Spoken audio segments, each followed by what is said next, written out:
आता बातमी आहे महामार्गावरच्या खड्ड्यांची।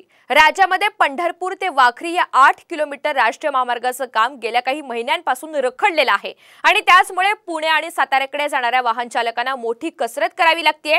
गेल्या 1.5 वर्षांपूर्वी सुमारे 84 कोटींच्या 8 किलोमीटर महामार्गाचं काम सुरू करण्यात आलेलं होतं, मात्र गेल्या 1.5 वर्षांमध्ये 50% सुद्धा काम पूर्ण झालेलं नाहीये। या मार्गावरचा जवळपास सर्वच रस्ता खोदून ठेवल्यामुळे अपघातांच्या प्रमाणात सुद्धा वाढ झालेली आहे।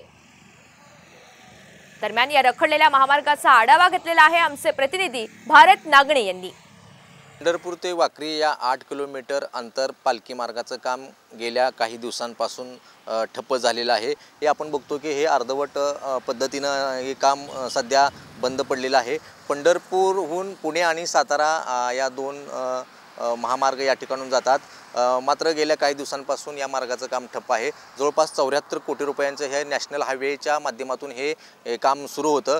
आषाढी यात्रेच्या दरम्यान काम पूर्ण होणं अपेक्षित होतं, मात्र आषाढी यात्रेनंतर देखील हे काम सुरू झालेलं नाही। त्यामुळे कुठेतरी या मार्गाच्या संदर्भामध्ये नेमका काय प्रकार आहे हे देखील आता आपल्याला समजू शकलेलं नाही। संबंधित अधिकाऱ्यांशी आपण संपर्क साधला असता त्यांच्याकडूनही आपल्याला काही माहिती देण्यात आलेली नाही। मात्र हे काम अपूर्ण अवस्थेत असल्यामुळे या मार्गावरून जाणाऱ्या वाहन चालकांची मोठी गैरसोय होते। अनेक ठिकाणी हा रस्ता उखडून टाकल्यामुळे सध्या एकेरी वाहतूक सुरू आहे। पुणे आणि सातारा मार्गाकडे हे वाहतूक जाते आहे। एकूणच बघतो की हे जवळपास 8 किलोमीटरचं हे काम आहे। एका वर्षामध्ये पूर्ण होणं अपेक्षित होतं, मात्र वर्ष उलटून गेल्यानंतर देखील काम पूर्ण झाले नाही आणि सध्या तर हे गेल्या 2 महिन्यापासून काम ठप्प झालेलं आहे। कॅमेरामॅन राजू मिसाळसह भारत नागणे, साम टीव्ही न्यूज, पंढरपूर।